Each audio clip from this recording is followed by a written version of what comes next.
السلام علیکم dear students, آج کا ہمارا ٹاپک تھرومبوسائٹس اور پلیٹلیٹس کے بارے میں ہے۔ یہ بھی خون میں پائے جانے والے ذرات ہیں۔ ان کا دوسرا نام پلیٹلیٹس ہے اور تھرومبوسائٹس، دونوں میں سے ایک نام سلیکٹ کر سکتے ہیں۔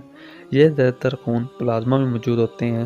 ان کا اہم کام خون کو منجمد کرنا ہے، یعنی کہ خون کو جما دینا ہے۔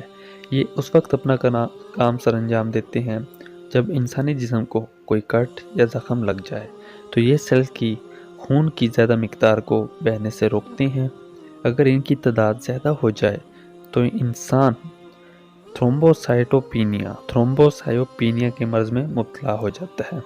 گاڑے پن کی وجہ سے دل کے امراض ہو جاتے ہیں اور خون کی سرکولیشن میں تبدیلی آ جاتی ہے۔ خون کے اندر ان کی تعداد 25 سے 35 لاکھ تک ہوتی ہے اور یہ بھی انسانی جسم کے اندر بہت اہم کردار ادا کرتے ہیں۔ یہ بھی خون کے اندر شامل ہوتے ہیں۔